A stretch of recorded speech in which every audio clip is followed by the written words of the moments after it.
Fala galera, tudo bem? Quem tá falando aqui é o Edson Parmejano, mais um podcast do Engie Como a Gente pra você, engenheiro que tá entrando na faculdade ou tá se formando. E ao meu lado está aqui meu sócio Leandro. Fala aí, meu parceiro, e quem vai ser nosso convidado de hoje? Hoje o nosso convidado é ninguém mais, ninguém menos do que hoje o CEO do Flow SA, Mário Speziano, tá aqui com a gente. E aí, irmão? Mário, parceiraço de longa data, a gente já vai apresentar eles para vocês. O Mário, já vou queimar a largada aqui, já passou pela P&G, já passou pela Aker Solutions, já passou pela PepsiCo, já passou pela empresa do tio Zuckerberg, a Meta, e hoje ele está no Flow SA como CEO. Antes de a gente começar a conversa com o Mário Speziano, eu vou perguntar para você, Edson, para quem que é o Engie Como a Gente, o que a gente está fazendo aqui, dá um resumo aí do Engie Como a Gente para a turma. Beleza, Leandro. O Engie Como a Gente é para você recém-formado ou que quer ingressar na engenharia e quer entender o que o engenheiro mecânico faz, o que o engenheiro eletricista faz, o que o engenheiro acústico faz, o que o engenheiro de materiais faz.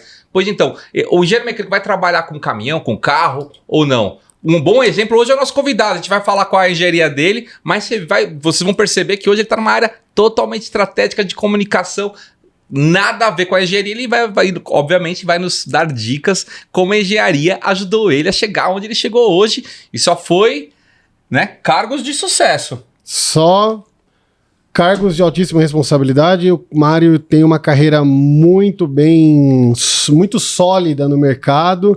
A gente vai explicar como é que ele saiu da engenharia e foi trabalhar nessas empresas. Ele trabalhou com compras durante muito tempo, negociando com todo mundo, negociando com vendedor, inclusive, né? A gente já recebeu gente que faz venda aqui, já falaram de compradores aqui, inclusive. E vou lançar a primeira pergunta. Mário, você fez engenharia? Bom, primeiro, obrigado. Eu fiz engenharia mecânica. Obrigado pela oportunidade aqui, pelo espaço. Prazer aqui, ex-colegas aqui de universidade. Conheço há muito tempo. Caras brilhantes. Parabéns pela iniciativa de podcast. Qualquer um que consiga compartilhar conteúdo tem uma autoestima, porque é uma atividade muito nobre e muito difícil, tá, galera? O pessoal que se propõe a fazer isso é bacana. A minha engenharia foi engenharia mecânica. Lá atrás eu decidi ser um engenheiro mecânico. Você também achou que ia ficar... Vou começar a engenharia mecânica porque eu vou trabalhar numa automobilística, porque eu vou trabalhar com parte técnica. O que foi um pouco aí da sua decisão de entrar na engenharia mecânica? Eu sei, né, galera? Eu sei que o Mário, ele gostava de bike. Né, na adolescência dele, ele era do bike cross ali, ele curtia fazer essas manobras. Será que foi por causa disso, cara? Não, cara, olha só que legal. Eu adoro bicicleta até hoje.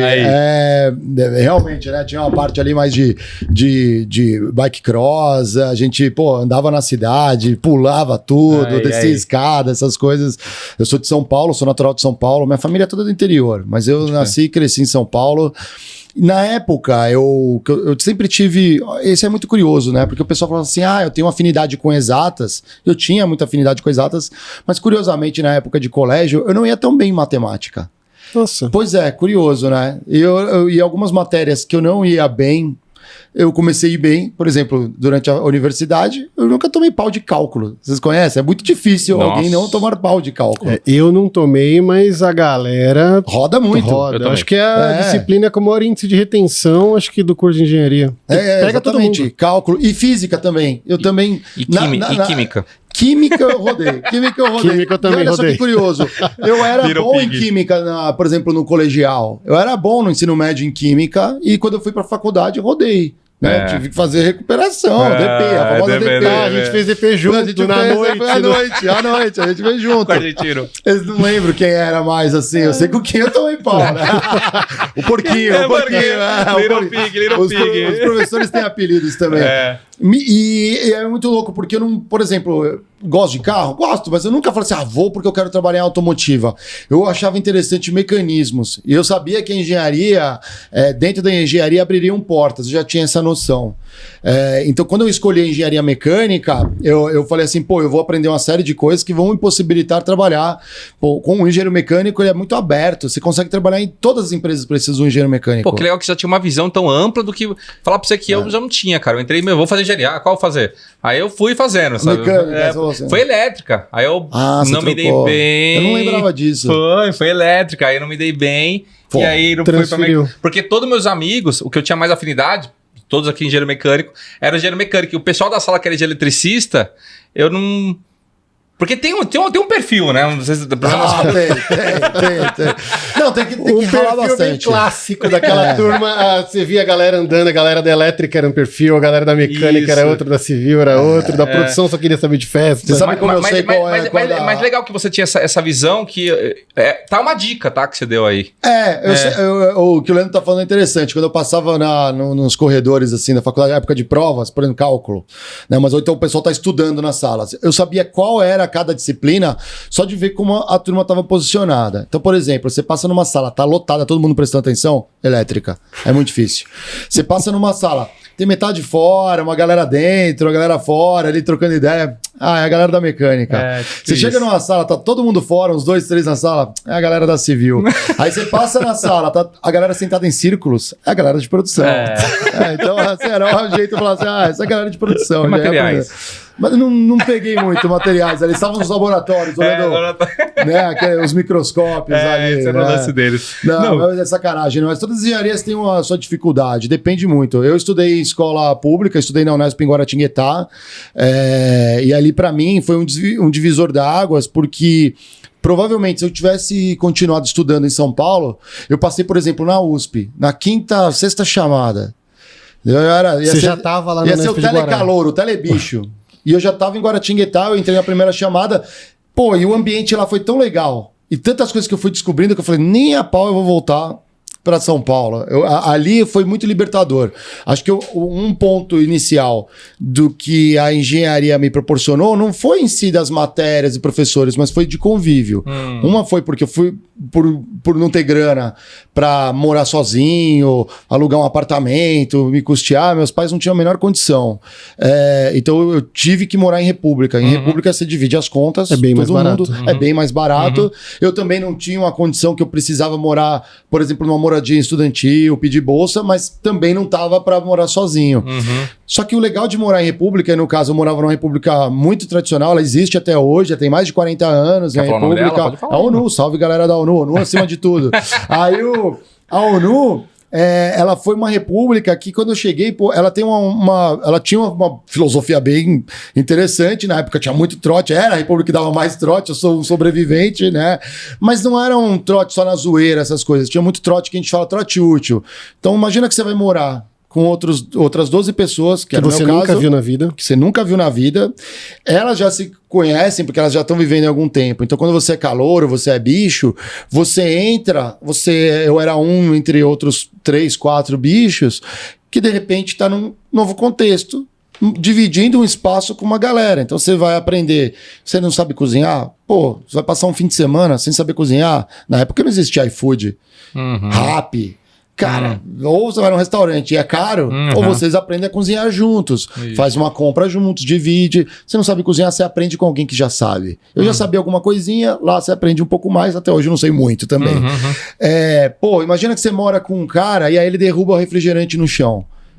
Numa sexta-noite. Alguém tem que limpar. Se não limpar, o que acontece? O fim de semana vai entrar formiga, bicho, barato? Não, bolor. Cara, o próprio cara tem que limpar. Aí o cara, eu não sei limpar. Porque ele veio de casa acostumado com alguém que normalmente limpa pra ele. Exatamente. E numa república é isso, cara. Eu morei com caras realmente abastados, fazendeiros. E outros paupérrimos, que realmente não têm uma grande condição financeira. Gente muito humilde. Gente que o pai estava deixando de fazer alguma coisa para poder bancar a república do filho. O meu caso era esse. Meu pai, ele era funcionário público na cidade de São Paulo, trabalhava na área de saúde, na administração de um posto de saúde. Eu lembro que ele depositava para mim R$500. Era isso mesmo. Na época era uma boa grana. Era uma boa grana. Do primeiro mês que eu fiquei, até o último, era aquilo. Era 500. Aí você fala, pô, mas e a inflação? Era 500. Então lá pro terceiro ano já, eu não tinha grana suficiente. Comecei a dar aula particular. Ai, que pra legal. molecada pra entrar no colégio técnico em Guaratinguetá, dava pra galera que tava estudando na cidade ali aula de matemática, física, química. E além disso, né, cara, você fez parte assim como você, né, Leandro? Atividades Vocês extra-acadêmicas. fizeram parte Fizeram. Atlética, comissão de formatura, bateria. Eu lembro Diretório acadêmico. Diretório acadêmico. Eu lembro quando eu entrei na Atlética, foi o finalzinho seu lá. É verdade. Isso foi uma coisa legal. Um dos caras que morava comigo, o Arada, ele era muito engajado. E na época não existia Atlética. Eu entrei em 2001 na faculdade, não existia Atlética. Era uma comissão esportiva dentro do diretório acadêmico. Ele estava montando. E eu já não tinha grana. Olha só como o dinheiro é uma coisa, você tem a dificuldade de proporcionar outras coisas. E eu via ele em todas as festas. E eu pagava para ir nas festas no meu primeiro ano. Eu falava, cara, eu não vou ter grana para ir nas festas. Eu falava, cara, como que você faz para ir em todas as festas? Ele fala, eu tô na organização dessas festas. Eu não pago, eu tô organizando, eu tô trabalhando para montar isso. Eu falei, essa festa agora, que deu, sei lá, 1.000, 2.000 pessoas. Quem organizou? Ele falou, foi o diretório acadêmico. O diretório acadêmico era 20, 30 pessoas. No diretório acadêmico, e que trabalham para organizar não só festa, mas várias atividades. Tinha um cursinho, né, da faculdade para o pessoal entrar nas universidades, tinham várias atividades, inclusive esportivas. E o famoso spin-off, né, que é como se uma empresa saísse da outra, né? Essa comissão, essa diretoria esportiva do diretório acadêmico montou a Atlética. Pô, no meu primeiro... Aí ele falou, pô, você quer fazer parte disso? Pô, adorava praticar, jogar basquete e tal. Na época estava começando o Interunesp. E o Interunesp exigia que cada campus tivesse a sua Atlética independente do DA. Só para dar o contexto. Exatamente. Tanto é que era isso para o segundo ano de Interunesp. Era uma condição. E aí eu falei, pô, gosto de tudo. O diretório acadêmico tinha um lado mais político, né? Trazer, digamos, um pouco da universidade... e cascatear boas práticas para os estudantes, os nossos pleitos como estudante. Uma pegada mais decente, acadêmica. Exatamente, uma pegada mais... Né, como ajudar a galera a se formar com conteúdo, digamos assim. Claro, muitas festas para você gerar integração social. Imagina, tem um monte de estudante lá, como que você faz esses encontros? Como você promove esses encontros? Você não vai fazer um encontro de vamos fazer uma roda de estudos de cálculo. Não vai aparecer ninguém. Galera, você faz um evento, beleza. Faz um show, traz um ambiente musical, põe a galera lá, próprios universitários têm cultura, muitos eram músicos, você põe essa galera pra tocar, você envolve todo mundo e você festeja. Toda quinta-feira tinha o famoso boteco no DA, que era um espaço que a gente tinha, hoje não tem mais esse espaço em Guaratinguetá, é uma pena, mas era toda quinta-feira no encontro. Quando não, eram nas repúblicas, então não era o diretório acadêmico. E aí eu de cara... No meu segundo ano de faculdade, eu entrei no diretório acadêmico e na Atlética. E estudando, porque convenhamos, era uma faculdade de um nível de dificuldade. Sabe que é algo que a gente vem aqui com a galera, a gente sempre pergunta uns arrependimentos. Eu sempre coloco o meu, e eu não fiz parte desses extracurriculares, porque pra mim... Era estudar, pra mim foi difícil. Eu sempre falo que foi desafiadora a faculdade pra mim. Até hoje eu tenho pesadelo com isso, inclusive. Eu também. Mas é uma coisa bacana, né? Que se recomenda, né, pra galera. Então, você recomenda a galera fazer cursos extracurriculares dentro da faculdade? Cara, se você perguntar assim, porra, você era Uma vez eu nunca esqueço, pra entrar na Procter & Gamble, tinha uma das perguntas de questionário que eles falavam assim... Como você se classifica entre os estudantes da sua sala? Você estava entre os 5% melhores estudantes? Os 25% melhores? Os 50% melhores? Os 75% melhores? Os 100% melhores? Os 100% melhores. Aí eu falei assim, caramba, como que eu respondo? Que forma legal de... Não, era uma pergunta bem solta assim, né? Se eu olhasse... Aí qual é o parâmetro? Vamos olhar. Se eram as notas... Provavelmente eu estava entre os 50% melhores. Eu também não estava lá, não era, né? Eu sempre olhava com um olhar bem interessante quando eu estava na faculdade. Porque 50% melhores eu olhava para os lados, né? A gente falava assim, pô, tem uns que vão pior e tal, assim. Mas ninguém olhava e falava, pô, essa galera tem um cara, uma mina que é burrão. Não tem. Todo mundo... Cara, pra você entrar na universidade pública, todo mundo é muito inteligente. Todo mundo teve um nível de esforço. Então, eu peguei e falei assim, tá, mas... Na sala, de critério de notas, eu não era o melhor. Pô, mas olha só, eu faço parte do diretório acadêmico, eu faço parte da Atlética, eu tô ajudando a promover esporte aqui dentro. Você já tinha essa visão? Tinha. Caraca.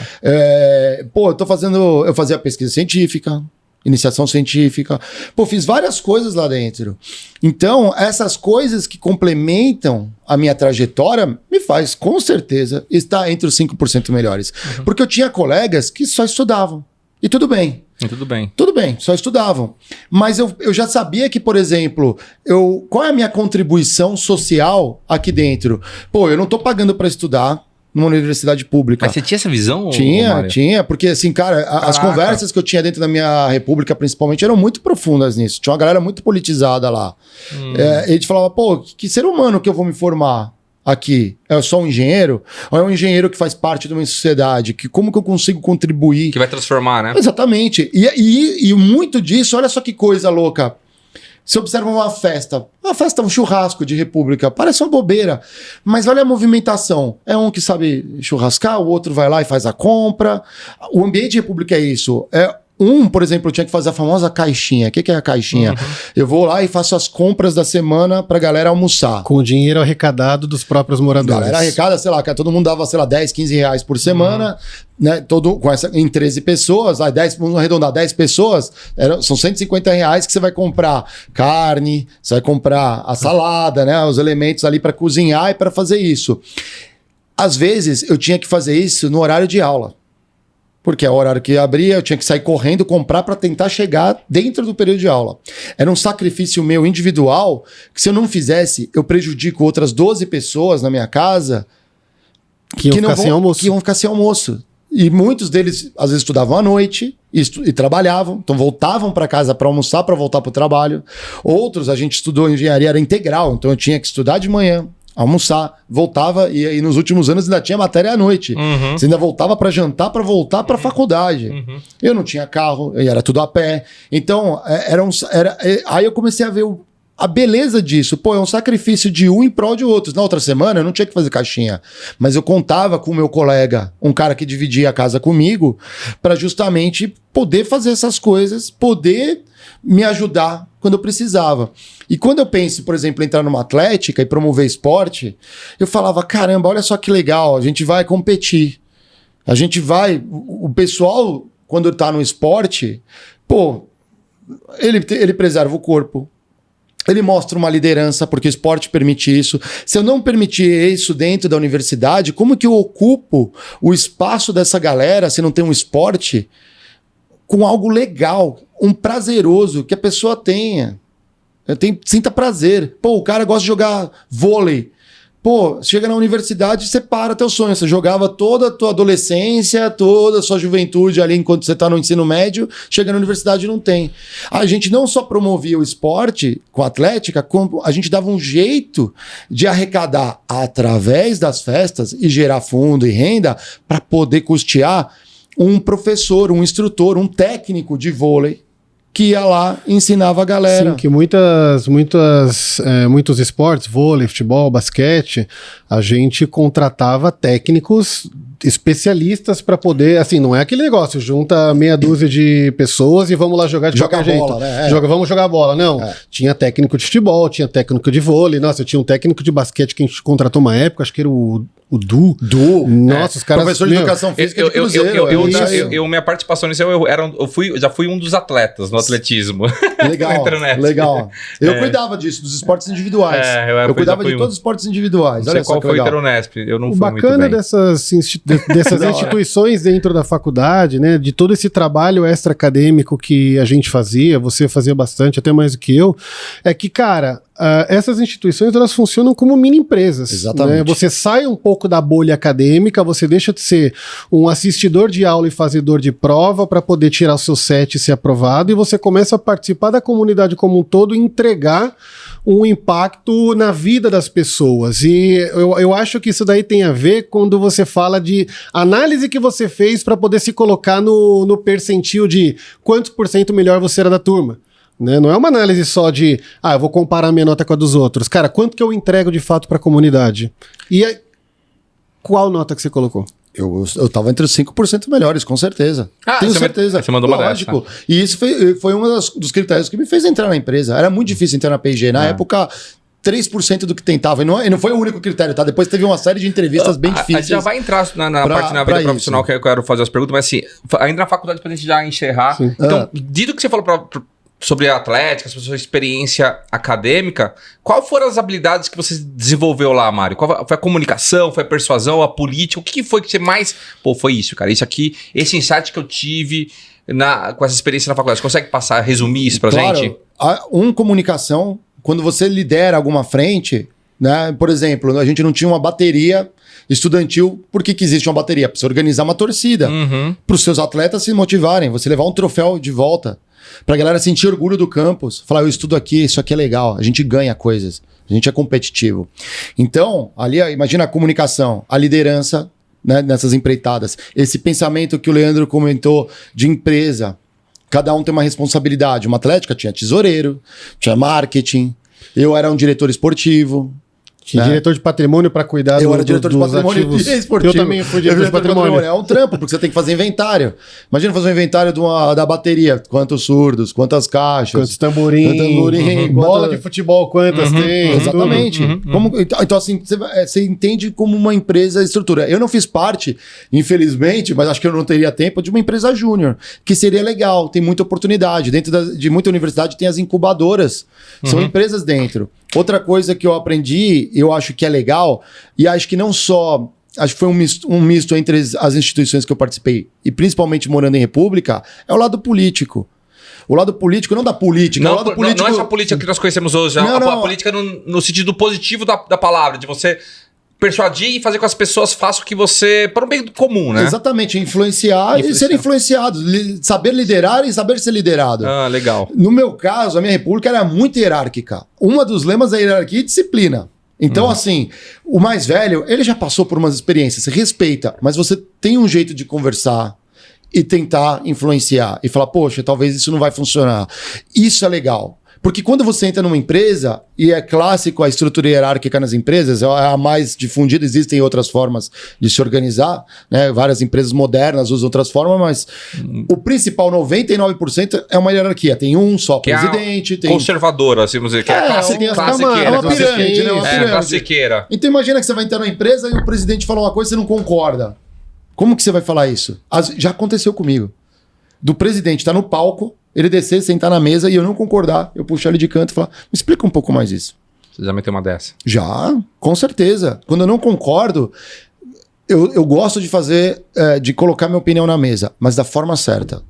Isso é muito importante. E eu já errei muito para você chegar nisso. E a hora de errar é quando você tá na faculdade. Depois que você sai da faculdade, você vai buscar emprego, amigo, você já passou todas essas experiências que eu vivi, eu já estava calejado. Eu tive muitas empresas. Acho que o meu primeiro estágio foi na Unilever. Eu tenho certeza que eu consegui entrar na Unilever porque eu tinha passado por essas instituições. Porque uma das perguntas que eles faziam era assim: o que você fez durante a faculdade? Eu podia ter falado, eu só estudei. E olha, nada contra. Eu só estudei e eu só tirei 9, por exemplo, que parece que, nossa, temos o melhor aluno da sala aqui. A gente sabe que não é bem isso. Mas tudo bem também. Tudo bem. É uma decisão da pessoa, mas só que eu acho que a análise de o que é um cara bom para entrar na empresa não passa exatamente só por vamos analisar as notas que ele tirou. Algumas empresas fazem isso, mas só que o Mário tá colocando aqui pra gente é que, na visão dele, que isso contribuiu pro ingresso dele no mercado profissional foi que ele tinha outras experiências e outras contribuições realizadas que não apenas as acadêmicas para poder colocar em prática no mercado de trabalho. Exatamente. Eu lembro, olha só que é interessante esse ponto. Eu lembro que na universidade tinham 2 caras que eram muito fenomenais. Eram aqueles caras que tiravam nota, que ganhava prêmio todo ano e tal. Um era eu não lembro os nomes, vou falar os apelidos. Era o Buda e o outro era o Sujeira, o Robson, né? Ele era inclusive do nosso ano, né, Leandro? E esses caras, eles saíram empreendendo da empresa. Nossa, o Robson era... Então, assim, eles saíram com consultoria de tão denso que era o aprendizado deles. Mas muitos que tinham um nível bem equiparável foram para o mercado e tudo bem, não tem certo ou errado. Não tem. Só que depois, muitos que só estudaram e não eram assim tão geniais, talvez tiveram mais dificuldade nessa questão de convívio, de entender hierarquia, de você, se você optar por uma carreira técnica, que não foi meu caso, eu fui para uma carreira mais gerencial, e vão tomando muito mais porrada, que poderia ter sido evitado se usasse esse momento da universidade, da faculdade, de uma forma um pouco mais ampla, né? Não, que top. E assim, você falou que... Agora vou entrar na parte da vida profissional. Você falou Unilever e Procter & Gamble. Para quem não conhece, essas duas empresas são empresas multinacionais gigantescas do bem de consumo. Empresas isso aí. Produzem tudo aí, que imagina, desde desodorante, shampoo, alimento, enfim, um monte de coisa. E esse mundo corporativista, né, esse mundo dessa multinacional, tem uma política interna muito robusta e você tem que saber... Transitar, é isso aí. Fala um pouco sobre isso, cara. Da sua entrada ali. Vou resumir um pouco minha trajetória profissional ali para vocês e entenderem, eu contextualizo isso. Quando eu tava saindo da faculdade, né? Que você fala assim, chega no último ano, você tem... No quarto ano, na verdade, de engenharia, são 5. Você tem que buscar um estágio. Isso. Eu não conseguia trabalhar antes porque a gente estudava no modelo integral. Então, até o quarto ano é de manhã até o fim da tarde, full. Impossível ter um estágio, eu teria que talvez trabalhar à noite. Eu fazia bico, né? Chega no quarto ano, no segundo semestre, a gente, além de ter as aulas de manhã e à tarde, a gente precisava conciliar com uma agenda de vir até São Paulo muitas vezes para poder participar de processo seletivo, dinâmica, tudo. É isso aí. Então, cara, faltando em aula, né? Porque às vezes a entrevista, a dinâmica era tarde, faltando em prova, substituindo depois. Era um negócio muito doido o quarto ano da engenharia lá, cara. Olha só que interessante. Quando eu estava na engenharia, eu tive uma especialização, uma ênfase. Eu adorei as matérias de energia. Então, eu sou um engenheiro mecânico com ênfase em energia. Então, eu gosto muito de fontes renováveis. Nunca fui o cara do carro. Sabe, quero trabalhar com carro, não. Gostava muito de mecanismos, essa parada. No caso do ciclo auto e ciclo diesel, aí beleza. Aí você já tem. Poderia trabalhar com motor, por exemplo. Mas ali. Gostava disso. Gostava mesmo. Até porque eu tomei pau em termodinâmica. Eu falei, vou estudar isso aqui. Aí gostei. Falei, isso não é difícil. É maneiro.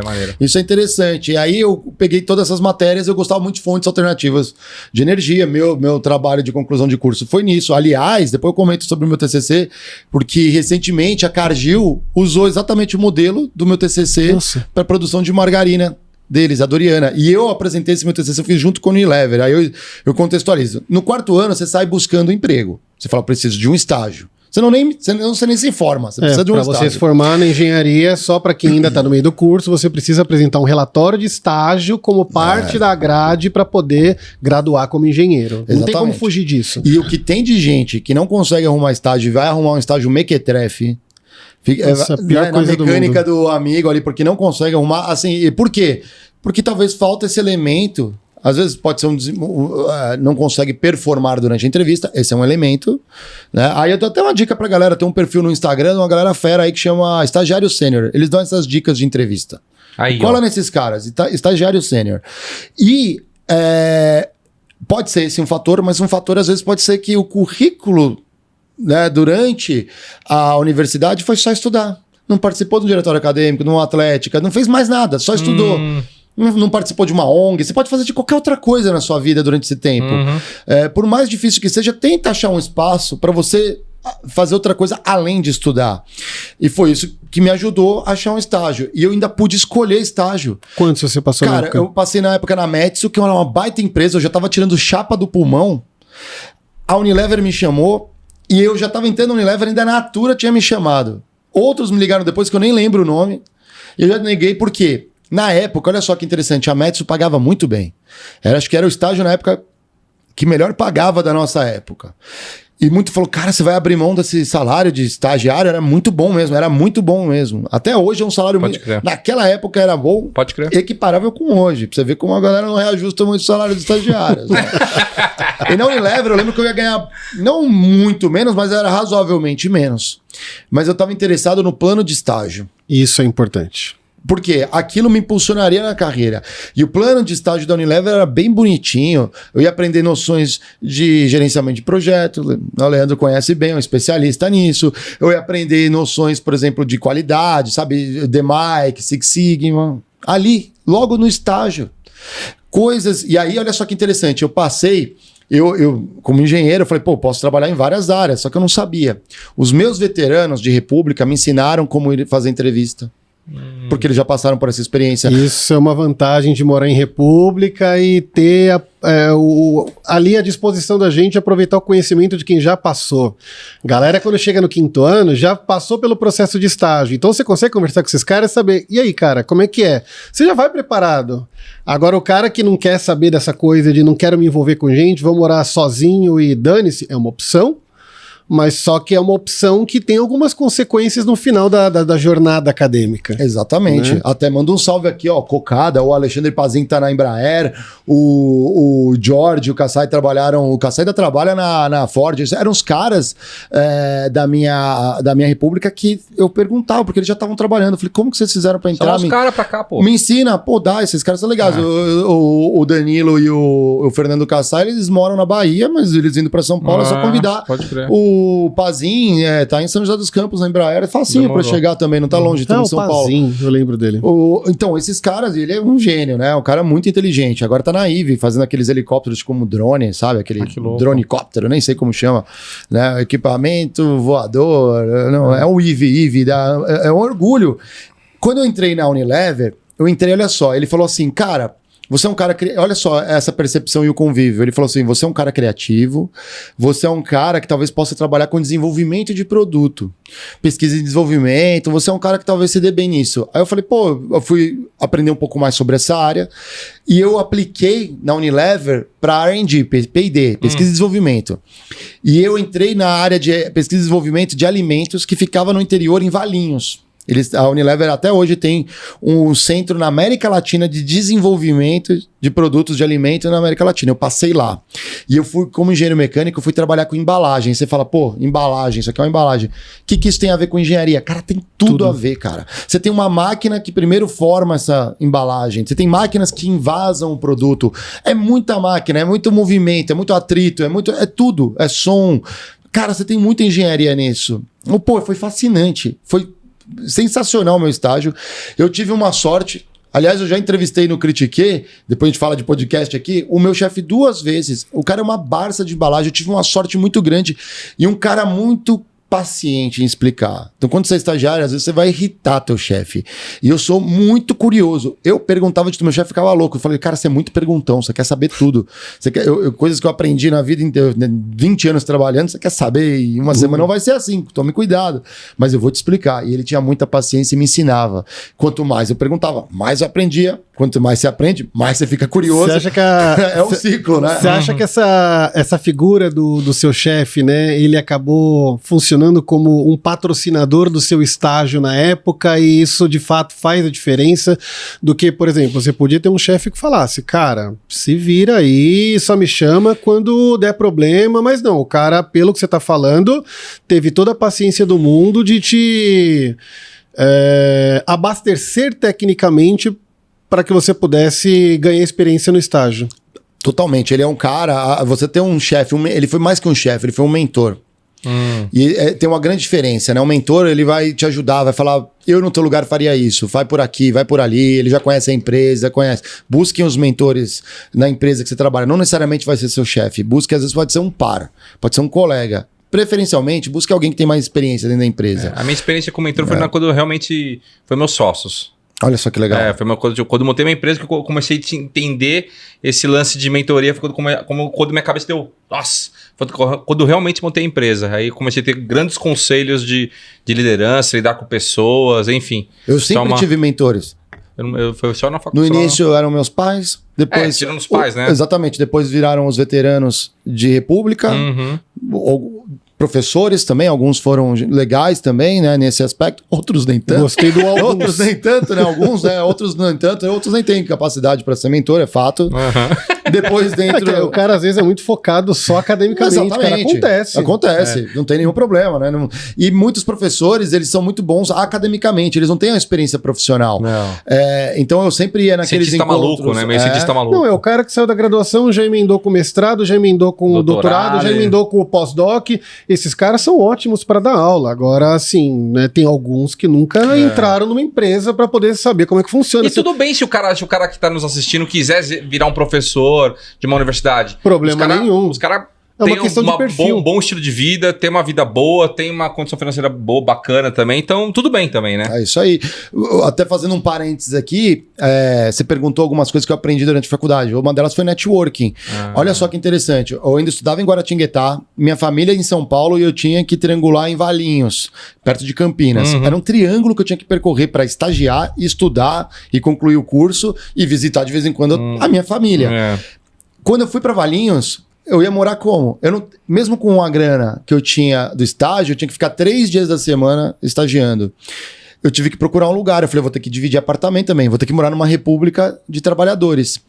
Tinha um cara da nossa universidade, não era da minha república, que também estava trabalhando em pesquisa e desenvolvimento da Unilever, não na área de alimentos, em outra área, na área que eles chamam de home care, house care, que é cuidados com a casa, cuidados que era mais de higiene, onde tem Dove, Omo, essa linha. Era o Patrick. Era o Patrick. Dove era meu apelido. Era o Patrick. Patrick, o apelido dele era Papa, porque ele era gago, lembra? O Papa. Era o Patrick. Então, os apelidos de faculdade são geniais, né? E ele... Dá um podcast só por disso. exemplo, eu nunca trabalhei com ele, nunca interagi tanto na faculdade, mas só por ser do mesmo campus, ele me acolheu. Ele falou, cara, eu morei nessa casa, conversa com esses caras. Eles talvez tenham uma vaga lá, nem que você jogue um colchão no chão e durma, você consegue para poder morar lá. Olha isso. E foi justamente isso. Eu dormia num colchão no chão, enquanto estava estagiando. Eu chegava na casa, era um colchão no chão. A Unilever era onde? Em Valinhos. Valinhos. Esse laboratório de pesquisa e desenvolvimento. Ele falou. E o meu chefe, que eu era o Lawrence, ele era meu chefe, mas eu trabalhava com muitos outros coordenadores, ele era um gerente, tinham coordenadores na área que cuidavam das diversas áreas de alimento da Unilever. Na época tinha Knorr, Doriana, tinha toda a parte de molho de tomate, né, enlatado, caixinha Tetra Pak.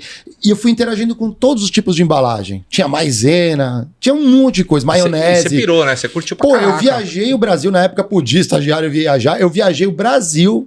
Eu ia para Goiânia nas fábricas, eu ia em centro de distribuição no Nordeste, eu ia fazer pesquisa de embalagem, porque às vezes a embalagem você lança, ela tem problemas, putz, tá amassando, pô, não tá vedando, ó, a tampinha tá saindo, ó, o selinho do ketchup, aquele selinho que você abre, pô, não tá fixando, aí você vai ver a máquina. Aí eu conheci um monte de fornecedores, porque para desenvolver embalagem você tem que trabalhar com os fornecedores da empresa. Conheci um monte de gente, então eu aprendi a operação fabril. Eu aprendi a operação fabril dos fornecedores na época. Eu aprendi muita coisa ali. E eu olhava e falava, Lawrence, eu quero ser igual você, cara. Eu quero cuidar de assuntos estratégicos para a empresa. Essa linha gerencial. O que eu faço para ser um gerente, por exemplo, ele foi falando. Tinha um programa na Unilever que acelerava carreiras, o famoso programa de trainees. Eu apliquei. E eu passei na área que eu não queria. Porque não tinha espaço em pesquisa e desenvolvimento e nem em supply chain, em operações. O que é supply chain? Supply chain é a cadeia de fornecimento. Então, engloba logística, compras, qualidade, manufatura, tudo que você faz para um produto ser entregue. Você tem que contratar serviços especializados para um objetivo... Nem só contratar serviço, você tem que operar dentro de casa também. Você vai armazenar, estocar, você vai produzir isso daí. Então você tem que receber matéria-prima, produzir, entregar matéria, disponibilizar esse produto acabado. Para isso você tem todas as áreas em volta. O produto tem que ter qualidade, você tem a área de manufatura, compras, logística. Até então você não tinha estado em compras, nada de comercial. Nada disso. E aí eles estavam querendo me direcionar para finanças, cara. E eu falei, cara, putz, não é minha base, eu não sei nada. E é uma área que entra muito engenheiro também, por conta do nosso raciocínio lógico. Ali eu aprendi que o melhor da engenharia que eu levava era o raciocínio lógico. Resolver problemas. Eu era um bom resolvedor de problemas. Por quê? Porque eu usava lógica.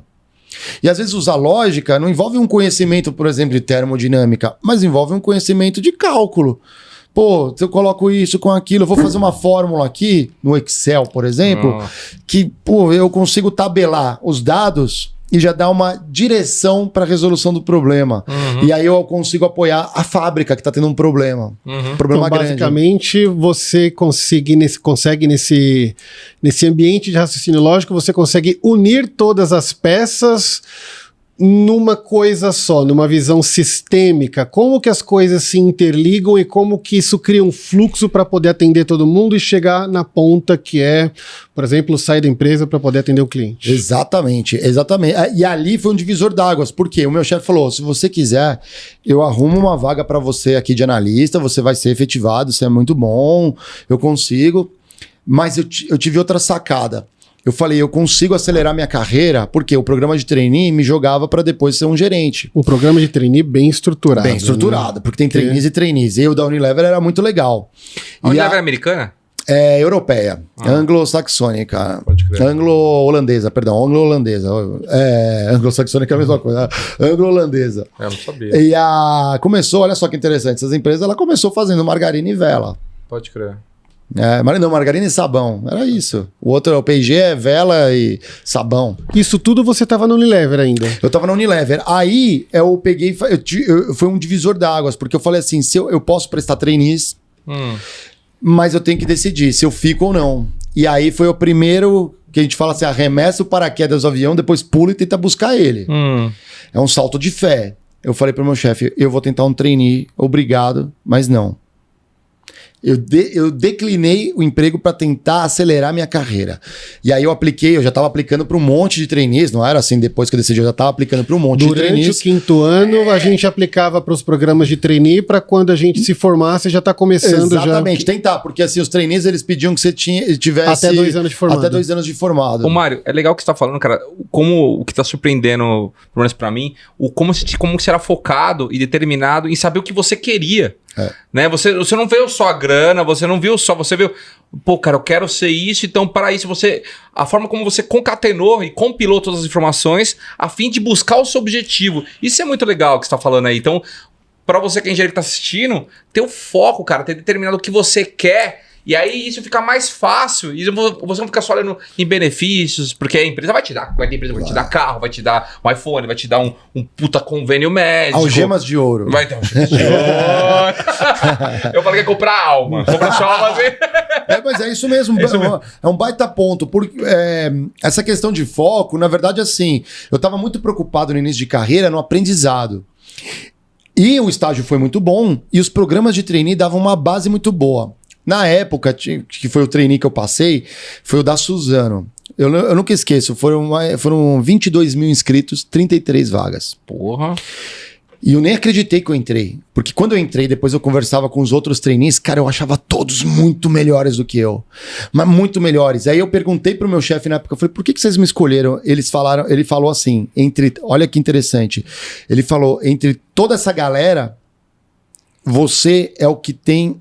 você ficou entre, acho que era a segundo melhor em raciocínio lógico. Tinha umas provas de lógica, eu tinha ficado em segundo, de 22 mil. Eu falei, pô, e quem é o primeiro? É aquela trainee ali, ele falou assim, era uma colega minha, a Cecília, uma amiga minha até hoje. A gente entrou juntos, eu nem sabia que eu era tão bom assim em raciocínio lógico. Pode crer. Eu nem lembro da prova, talvez eu tenha chutado várias questões. Mas chutei com... o chute direcionado. Chute lógico. É nada. Você tá sendo humilde, você não quer ver gente. Aí eu falei assim, caramba, eu não sabia, nem eu sabia disso. Eu tinha tanto raciocínio lógico, assim. Hoje eu não acho que eu tenho. Eu faço uns testes, eu acho que não tô mais vívido como eu era antigamente. Mas eu tava interessado no trainee, no programa de trainee, por duas coisas. Eu não tava pensando, logicamente, na grana, porque o trainee ganhava menos do que um analista. Eu abri mão de um salário. Talvez se eu ficasse na Unilever... Então, você tava na Unilever, você meteu o trainee na Suzano. Na Suzano, companhia de papel e celulose. Meti o pé. E eu fiquei 3 meses, aí uns 2, 3 meses, sem salário, sem nada. Foi uma puta decisão, porque você estava curtindo, você estava viajando o Brasil, estava curtindo. Tava tendo um mentor, uma puta empresa, você falou pra Suzano, que é papel, né? Celulose? Papel e celulose. Eu fui trabalhar com planejamento de demanda e produção. Então a interface entre vendas e a interface com fábrica. Planejar realmente o que precisa ser produzido. Né? Pegar os pedidos de clientes e converter aquilo lá, fazer aquilo acontecer. Então você trabalha muita interação com fábrica, muita interação, e me chamaram para planejamento justamente por tem que ter muito raciocínio lógico em planejamento. Então tava já caindo um pouco mais em supply chain. E ali foi interessante porque talvez se eu ficasse na Unilever e fizesse uma carreira técnica, eu tenho certeza que eu seria feliz.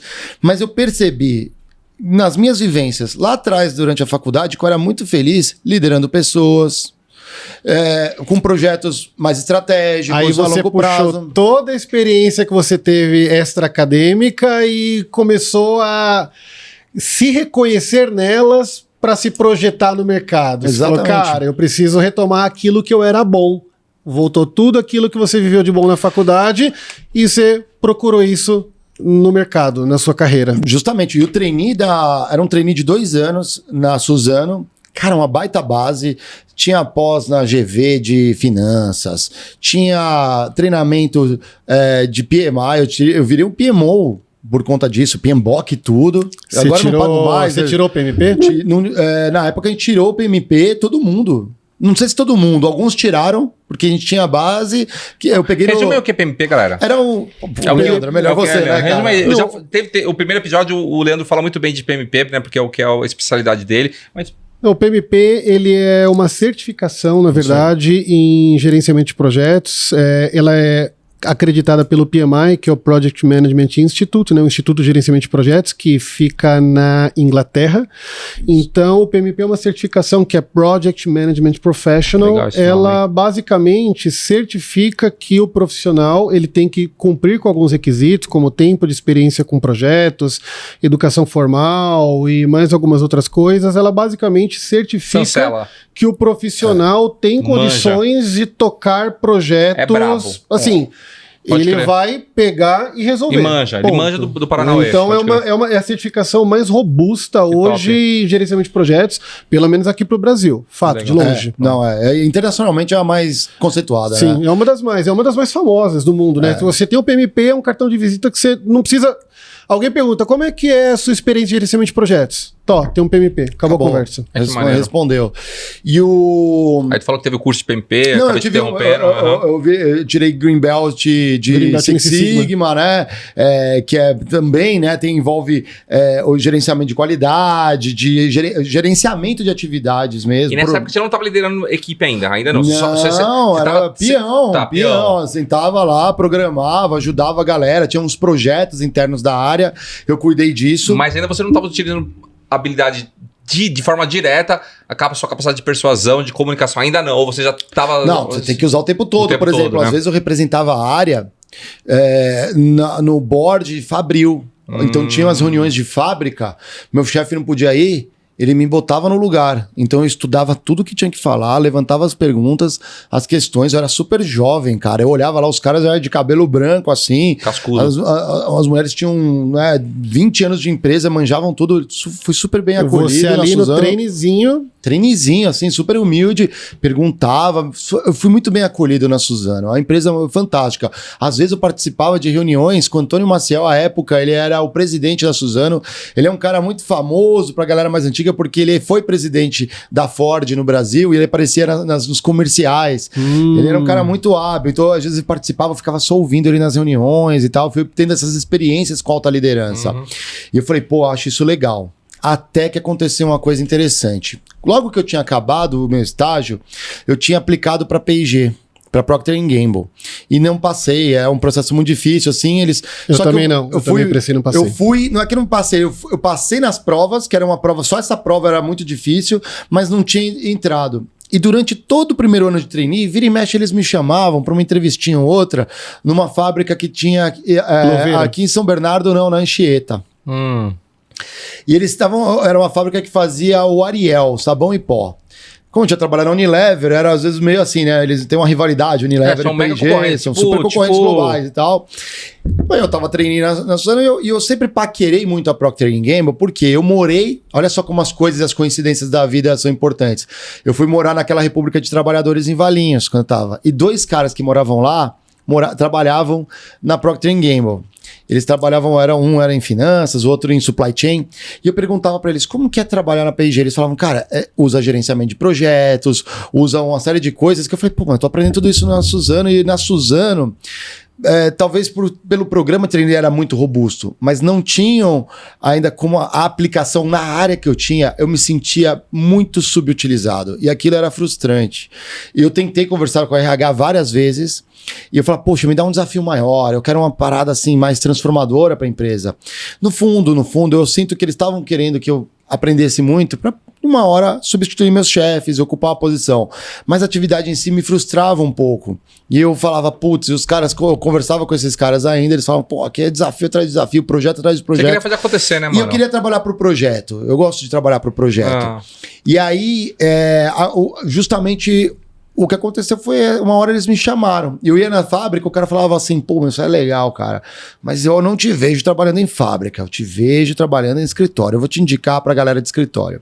E aí aconteceu uma mágica, que foi uma diretora no México, pegou de compras, olhou meu perfil e achou muito interessante, porque eu conhecia muito de embalagem, experiência da Unilever, conhecia muito de fábrica e planejamento, supply chain. Quero fazer uma observação. Da Suzano. Ô, Mário, cara, você falou de empresa... Agora você falou com empresa do México, você falou da empresa europeia, você falou da Procter & Gamble, agora é americana. Como que era o inglês? Como que estava o seu espanhol? Como que você fez? Você já manjava o The Book to the Table? Como que era?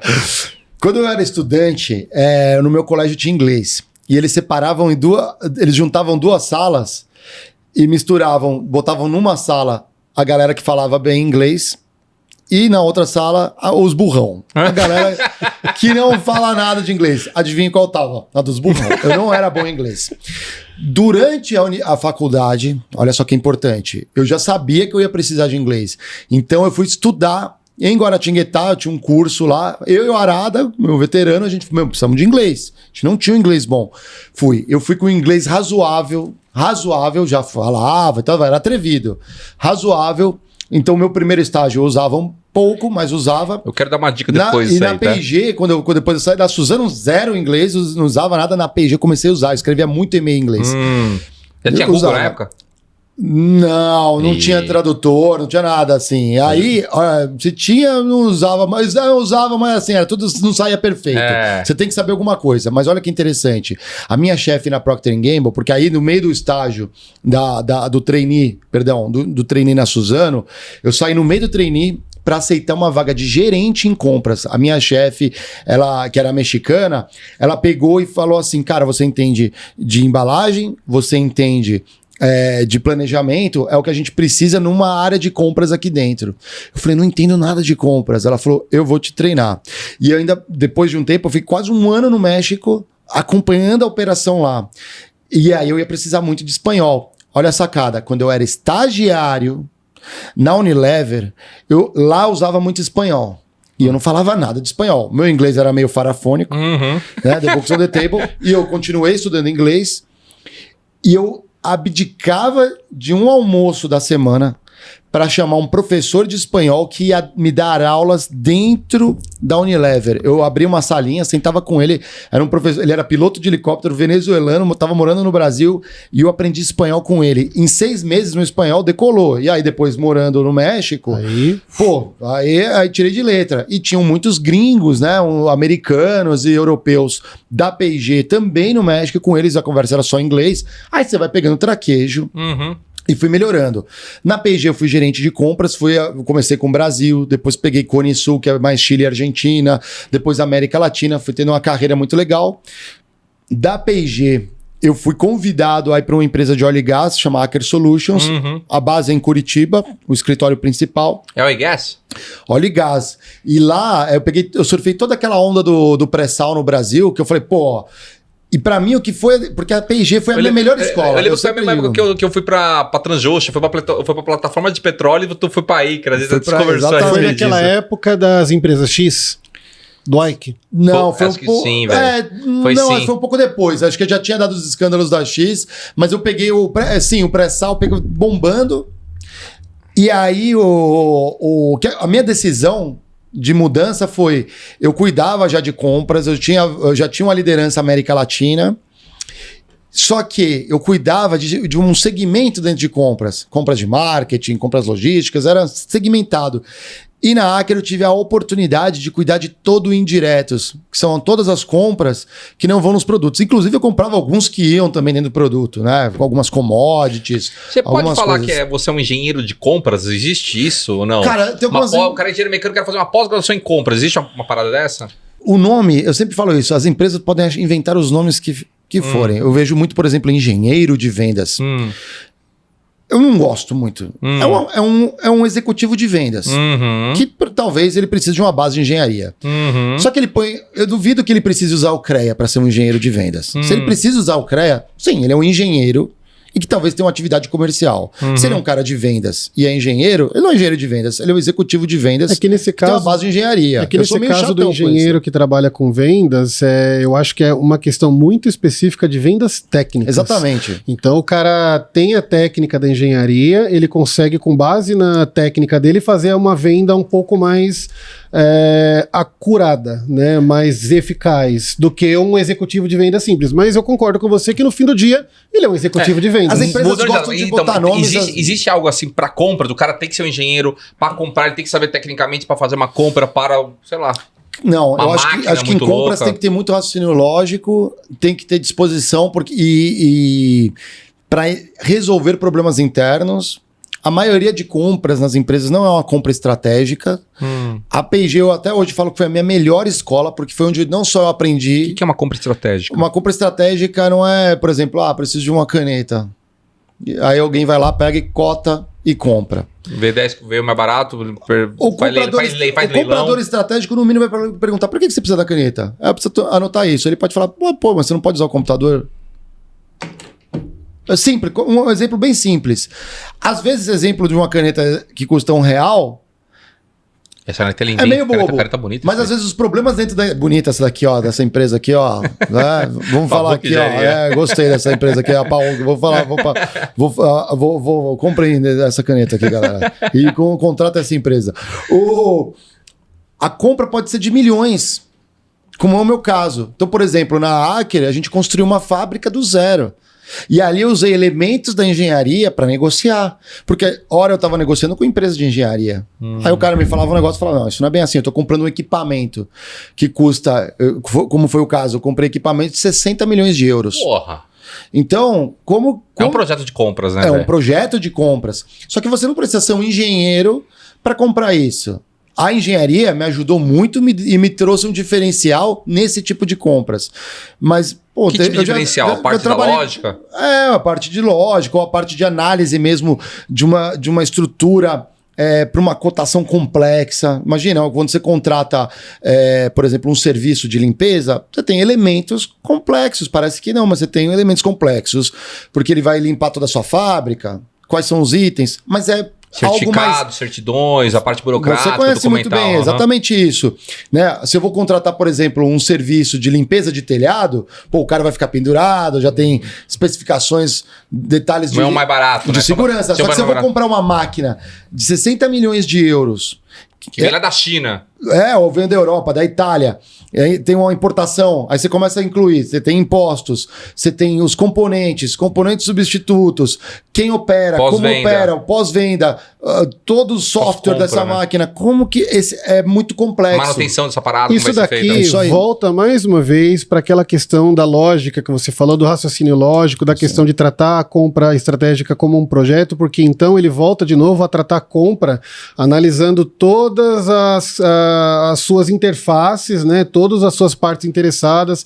Tem a questão de preço, tem a questão de utilidade, quem vai usar, tudo. É isso aí. Né? Não é compra pela compra, não vou fazer um bid e pedir preço de volta. Cara, eu preciso entender tudo que está em volta daquela compra para poder fazer a melhor compra para a empresa. Complexo, né? Volta para o que o Mário falou da questão do raciocínio lógico e da estratégia da compra mesmo. Olhar coisa como não estou comprando caneta. Né? É isso aí. E, cara... Na verdade, eu posso achar uma solução para quando... Precisa de caneta no escritório? Precisa. Eu vou achar uma solução que vai entregar a caneta. Eu não vou ficar comprando a caneta. Isso é mais nobre. Isso é estratégico. Às vezes, você agrupar determinadas... os famosos spending pools, os grupos de compras, e achar uma solução estratégica para aquilo. Então, por exemplo, eu tenho um serviço de... Eu dei um exemplo, serviço de limpeza, mas eu também tenho jardinagem. E eu tenho um refeitório na fábrica. E aí eu tenho manutenção predial. Tem empresas que englobam todos esses serviços que eu consigo contratar um fornecedor só que vão cuidar disso e ele é mais barato do que se eu comprar separado. Essa Pavuk Engenharia, ela tem uma empresa de engenharia predial completa também, inclusive, essa Pavuk. Depois eu Aí, ó, sigam a Pavuk. Falar pra você, ô Mário. Agora uma pergunta que é polêmica. Adoro polêmica. Quem vem primeiro, o ovo ou a galinha, ou melhor? Quem gera mais rentabilidade para uma empresa? Vendas ou compra? Cara, você falou uma coisa. Quem gera receita é vendas. Rentabilidade, eu diria, depende. Porque em momentos de crise, às vezes o vendedor ele não consegue trabalhar a margem. É muito apertado. Então a rentabilidade é uma boquinha de jacaré. Não adianta eu vender mais e meu custo está subindo. Então, às vezes, a área de compras vai trazer isso. Só que a maioria das empresas não usa compras de forma estratégica. A maioria das empresas não tem o departamento de compras sendo utilizado de forma estratégica. E isso faz toda a diferença. Nesses momentos de crise, é muito importante você ter uma área de compras com gente capacitada para trabalhar projetos, não só em redução de custo, mas otimização de custos. E várias vezes eu era cobrado para entregar produtividade, saving, economias na empresa. E eu olhava e falava, não vamos entregar produtividade. Meus líderes ficavam malucos. Mas não é que eu não queria entregar produtividade, é porque eu pegava e falava, a gente não é que estamos gastando muito, estamos gastando mal. Nós temos que gastar tudo, mas direcionado para uma outra solução. E isso vai aumentar a nossa rentabilidade. Em outras palavras, pode aumentar a venda. E isso acontecia.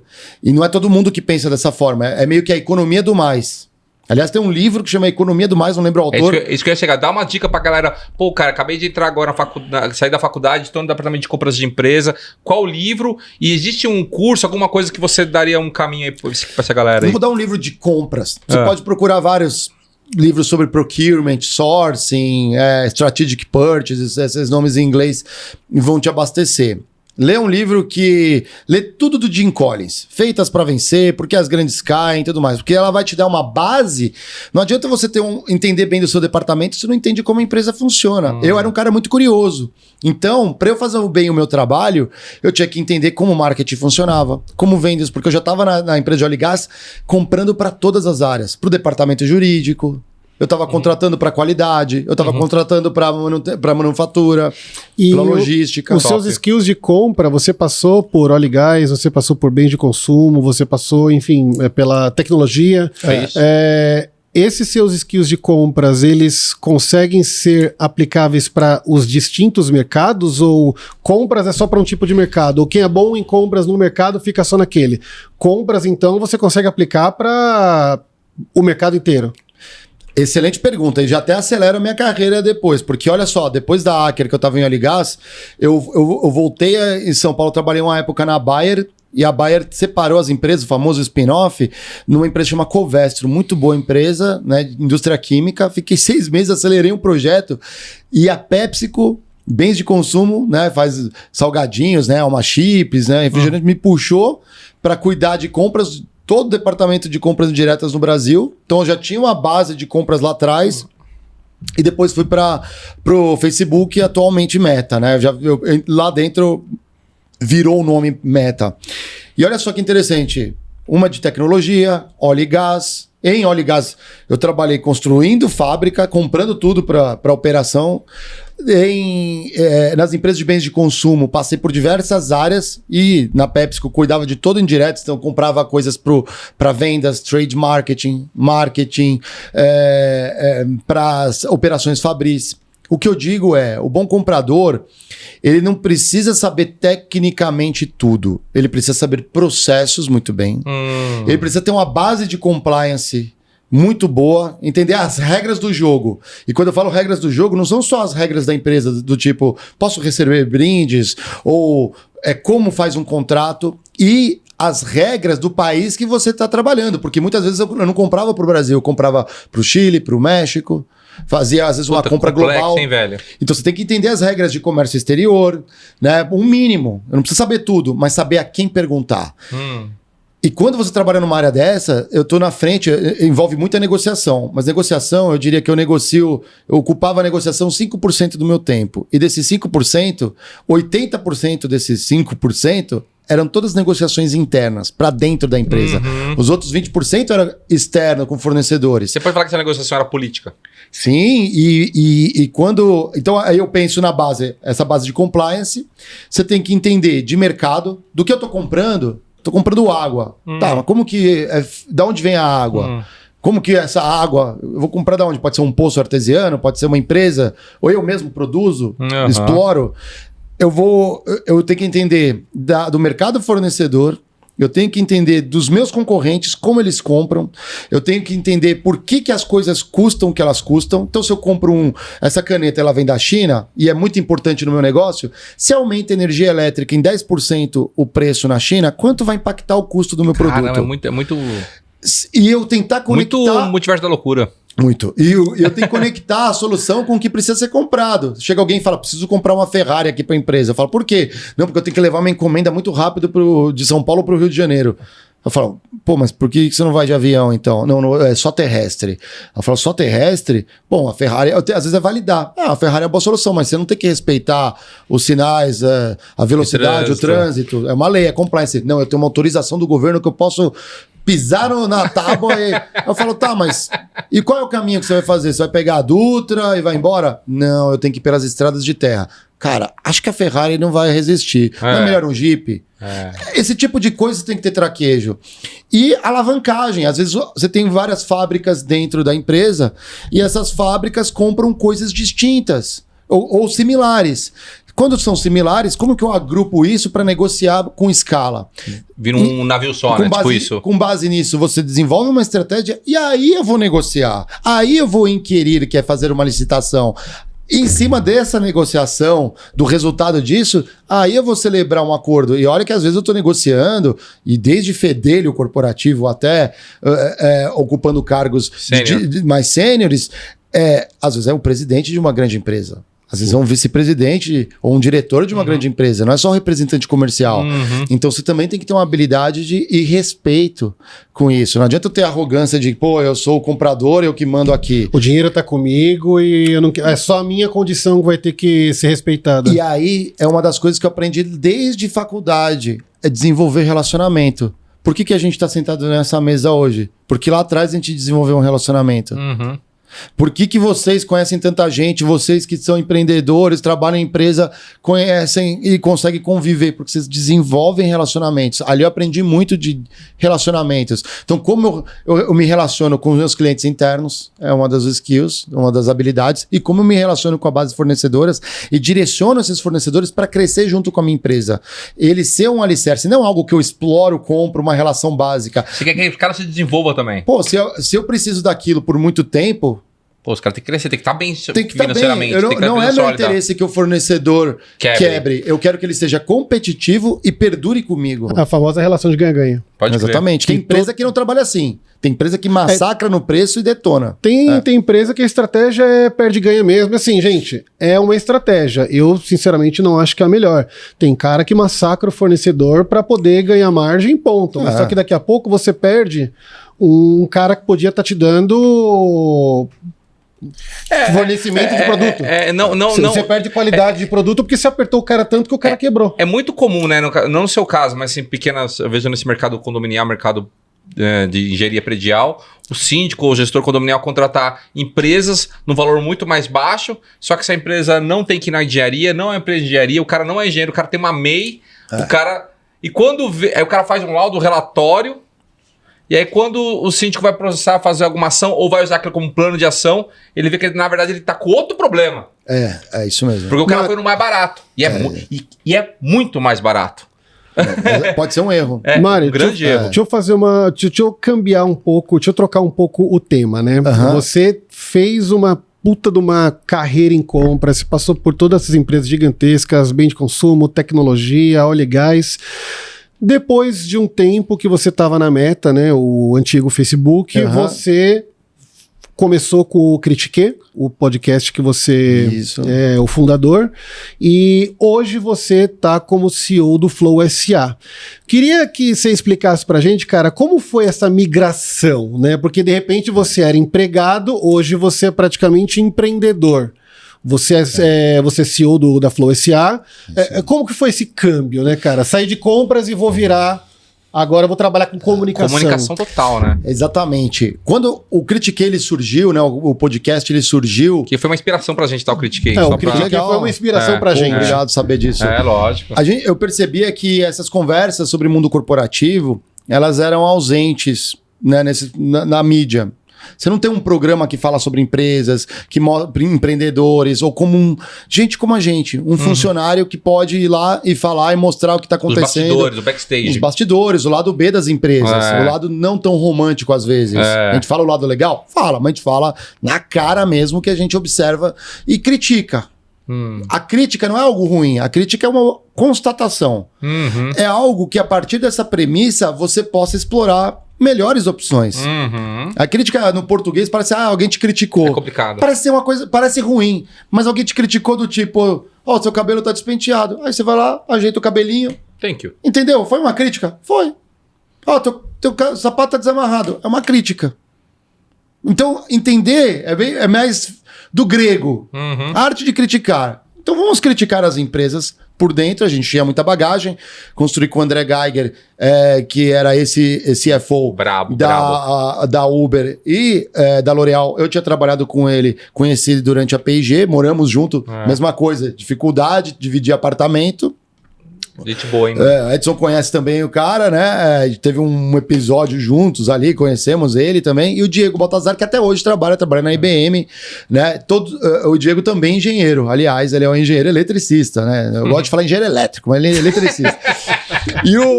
E ali eu tive uma ideia de levar isso. Na verdade, eu estava escrevendo um livro sobre contos corporativos. Ai, que legal. E uma amiga de Unesp, de Bauru, jornalista... Eu não, engenheiro que sou, não sou bom para escrever. Acho que eu sei quem é essa. Chama Fernanda Testa, eu levei no meu programa já. E aí eu falei assim, Fer, eu não sei escrever. Eu tenho uns contos corporativos, eu tô pensando em fazer um livro. Ela me conta umas histórias. Aí eu contava, ela gargalhava, ela não é possível que isso acontece. Aí eu contava assim, isso aconteceu numa famosa agência de marketing, e bababá, não cito nomes. Ela falou, isso é muito legal, mas em vez de escrever um livro, por que você não pensa no formato podcast? Porque o mais legal não é a história em si, é você contando isso. A ideia veio de tu, então. A ideia veio de você. Sim, aí eu peguei. Que louco. Aí eu peguei, juntei o time, que foi o Geiger ali, o Diego. O Diego é um puta. Eu falo que é o filósofo, critiquei. Só que eu também não sabia fazer podcast. Eu não sabia fazer livro, não sabia fazer podcast. E comecei a bater na porta dos podcasts que estavam em ascensão. Um deles era o Flow. O Geiger já tava lá? Não. O Geiger tava com o Critiquei. Então a história do Flow tem a ver com a história do Critiquei.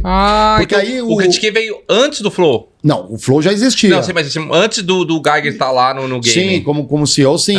Porque aí o Flow já existia, tinha uma casa aqui em São Paulo.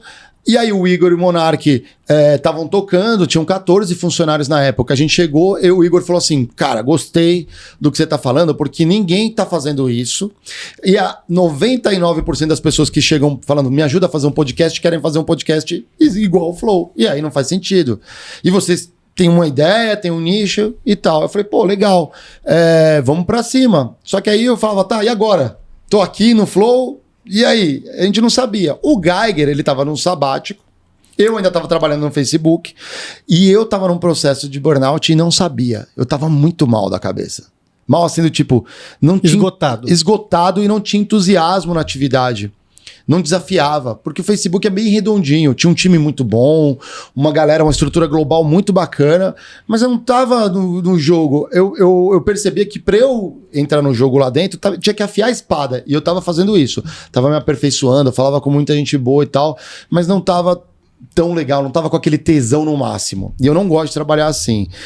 E eu acho que muito do prejuízo foi por conta da pandemia de ter que trabalhar em home office. Porque o que me alimenta muito, e hoje eu percebo isso, é estar assim, com pessoas. Eu adoro. Eu gosto de trabalhar em home office, mas eu gosto muito mais do sistema híbrido. Eu uso o home office para quando eu tenho que me concentrar, mas estar com as pessoas me energiza.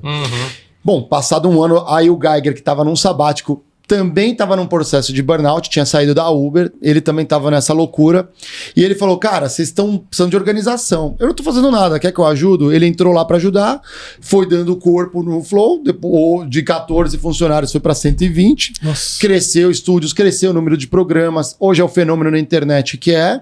O Critique já é consolidado o maior podcast corporativo, não esperávamos isso, bem nichado, igual um programa como esse. A gente tem um público específico que é para quem quer aprender essas coisas mais de empresa, empreendedor ou como um trabalhador.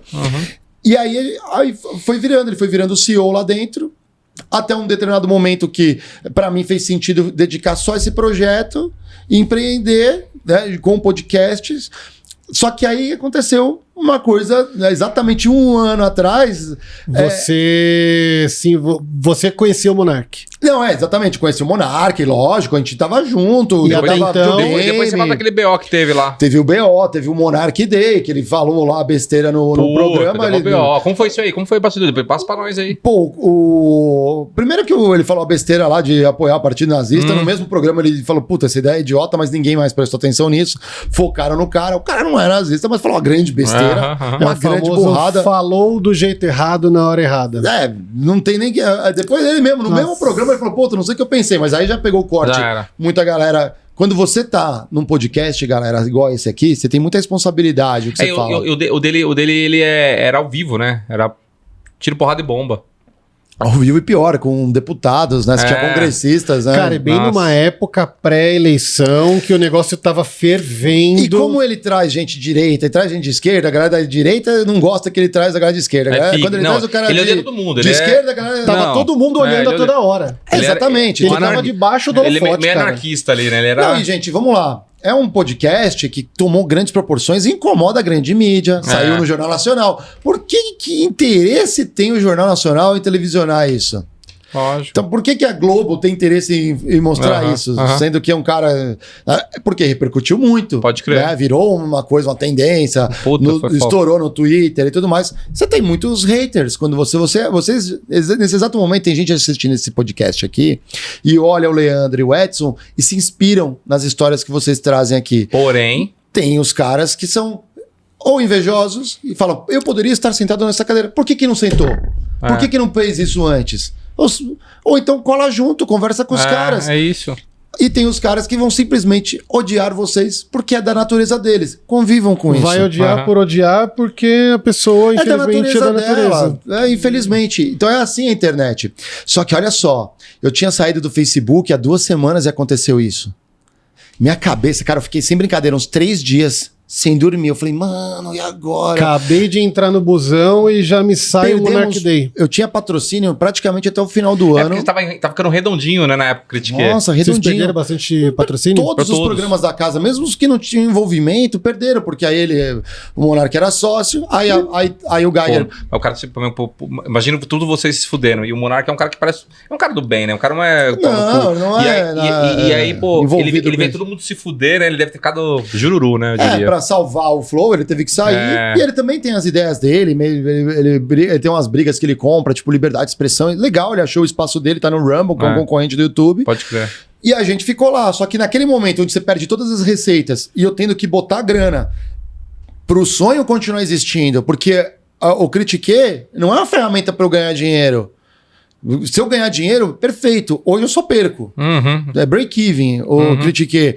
A gente faz porque encontra um propósito naquilo. É que nem a gente aqui. Assim, percentualmente, isso daí representou quanto de queda? Você tá falando de que de uns 80% de queda de arrecadação de patrocínio? 100%. Vocês perderam tudo? Tudo. Todo mundo perdeu tudo. Caramba. Tudo. Não tem marca que quer se associar nessa hora. Tudo. Foi o famoso cancelado. Sim, cancelado. Inclusive quem não estava no rolê. Claro, depois de 6 meses, aí eu consegui já trazer patrocínios de volta pro meu programa e tal, mas por um tempo... Tipo... Parece que você é um leproso, assim, os caras não querem chegar perto, é foda. E aí, eu nessa... nada contra os leprosos, mas infelizmente é isso, a sociedade é ignorante, né? Pode crer. E aí, o que eu fiz, assim, né? Eu vou ser cancelado agora, né?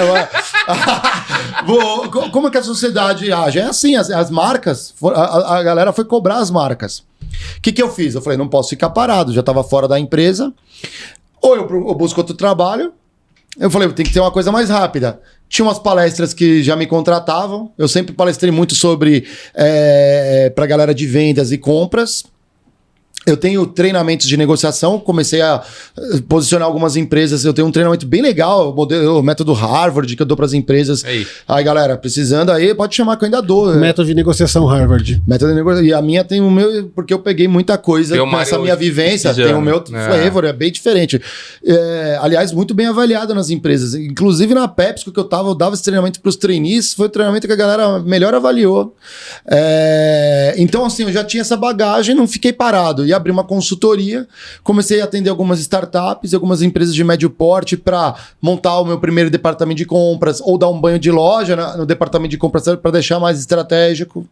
Em algumas startups eu chegava lá para aumentar o faturamento, não o faturamento, mas a lucratividade, e aí eu percebia que o meu conhecimento em planejamento, em supply chain, era muito melhor naquele momento para startup do que a minha base de compras. Então ajudava, cara, isso aqui vamos fazer, mas ó, isso aqui é mais urgente para vocês, ó, tem que mexer na logística. Não fiquei parado. E aí, óbvio, agora a gente pivotou. O Critique, ele é um produto dentro de uma vertical que se chama Flow SA. Então o Flow, ele foi abrindo ramos. Tem o Flow Games, tem o Flow SA, tem o Flow News com Tramontina, André Marinho. Então o Critique. E o Flow SA tem o Critique, a Isabela Camargo, o André Marinho tá programas. Lá, André Marinho, eu curto ele. Ai, que legal. Então, assim, dentro do Flow SA vai ter todos os programas, as programações, para ajudar a galera, porque o Critique sozinho não basta. Então a gente tem programas de saúde que falam de saúde, promovendo saúde, por exemplo, com a Isabela Camargo. A gente tem drops que a gente solta pro pessoal todo dia, que é o bate-ponto, que é todo dia de manhã, a gente solta para o pessoal ir pro trabalho ou pra faculdade, ouvindo alguma dica de empregabilidade, de trabalho. 10 minutinhos, pequenininho. Então não virou o Flow, não é só sobre podcast, a gente produz conteúdo. Tem conteúdo que a gente tá tentando colocar na TV Cultura, tem conteúdo que a gente produz em parceria com a Seara, que é de culinária. Então os estúdios em si é uma grande produtora de conteúdo. Eu não sabia que o Flow tava nesse nível, não. Mas isso aconteceu depois do lance do Moral. Eu vi que você teve vários saltos, foi aquela situação... a necessidade fez o sapo pular ou já era realmente também era um foco? Como que foi esse start, essa chave aí? Excelente pergunta. Talvez se não tivesse acontecido a crise, a gente não tinha remodelado. Então nunca desperdice uma boa crise. Aí, da hora. Galera, nunca desperdice uma boa crise, porque a gente teve que se reinventar. Eu me reinventei.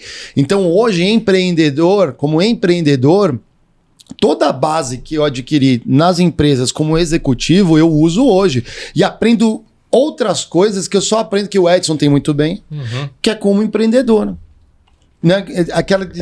Os sacrifícios pessoais, como funciona o jogo. Chega a ser até uma parte espiritual, né, cara? Tem um bagulho emocional, você ter espiritual. Funcionários, você ter.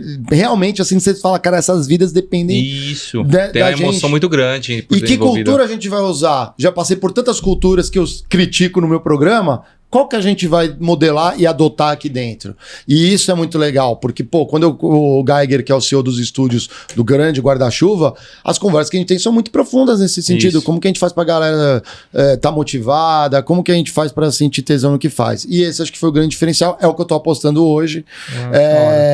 Se eu volto pro corporativo, só o futuro vai saber. Por hora é isso, tô nessas frentes, consultoria, palestrante, treinamentos e tocando como CEO disso aí, porque tá tudo conectado. Quem sabe a gente se envolve no projeto junto, né, mano? Poxa, cara, o Mário tá fazendo muita coisa bacana. Nossa, até dói o coração. Acho que foi o programa que a gente mais conversou. Né? Se deixasse, a gente ficava aqui 3 horas conversando. O cara é muito Mário volta, né, velho? Outro episódio pra terminar de conversar com a gente. É muita informação. Muita informação maneira, né, cara? Mário, quem quiser entrar em contato com você, quiser conhecer mais o trabalho do Flow, do Critique, a própria consultoria do Mário, passa aí os contatos pra turma poder acessar você na internet, Instagram. Legal. Onde que você tá pra galera te achar? Pra galera que quiser curtir os programas, entra lá no Flow SA e no Instagram, todas as plataformas, YouTube, a gente tá em tudo. Não tem plataforma. Você entrar no Spotify Rumble, ou no Google Podcast. Kawaii, tudo. Tudo. Até Kawaii tem. O TikTok. Flow SA. Né? Segue todos os programas do Flow, inclusive o Flow, né? E o Critique Podcast, que é o programa que eu sou host. Nas minhas mídias eu sou Mário Speza, eu não sou muito ativo, eu não sou blogueirinho. Fundadores, né? Sou um dos fundadores. Eu não sou blogueirinho do tipo, eu vou te passar uma mensagem que vai transformar a sua vida, eu vou falar de Deus. Não é a minha perfil. Tá correto. Mas se você quiser conversar comigo, eu respondo, principalmente no LinkedIn. Mário Espesiano, só tem um, S-P-E-Z-I-A-N-O, Mário Espesiano, sou eu. No Instagram tá Mário Espes. Ali com menos frequência, mas eu respondo também. Gente, foi um prazer enorme ter o Mário aqui com a gente. Tô aqui com o Edson. Sobre as redes sociais, a gente tá em todas, @Enge como a gente, YouTube, LinkedIn, Instagram, Spotify, a partir dessa semana, TikTok também a gente já tá soltando material. Em breve vai ter Rumble e Deezer. Pra gente finalizar, e a Pavuca Engenharia, hein? Galera, é o momento dos apoiadores, né? Temos agora aqui a Pavuca Engenharia e Consultoria, uma empresa muito consolidada no que diz respeito à engenharia predial. AVCB, elevadores, você que é engenheiro, quer entender um pouco de elevador, da consultoria, auditoria, projetos referentes a elevadores, na parte de prédio, pintura, engenharia civil, elétrica, enfim, tudo isso a gente tem na Pavuca Engenharia. Vai lá, siga os caras, fala com os caras, o diretor dessa empresa é muito gente boa, ele vai te ajudar. E também tem a Mônica Villani Advogados, @Mônica Villani Advogados lá no Instagram. Ela tem um canal bem bacana que ela funciona igual a gente. Ela é gente como a gente que fala de forma muito simples sobre direito digital, sobre LGPD. Ela fala sobre contrato empresarial numa linguagem simples, numa linguagem totalmente didática para quem quiser saber como funciona esse mundo juridiquês que parece pesado, que alguns advogados deixam uma coisa tão pesada. A Mônica Villani consegue te dar o suporte, ela tem muito conteúdo bom, ela tem muita coisa, o estado da arte mesmo, da direito digital, questões jurídicas que estão em pauta nos últimos momentos. Então segue lá, @Mônica Villani Advogados, lá no Instagram, que ela tem bastante coisa boa. Gente, antes que vocês me perguntem, que Mário? É o Mário Espesiano. Ele é o CEO do Flow SA, fundador do Critique. Puta história bacana de compras dentro do mundo corporativo.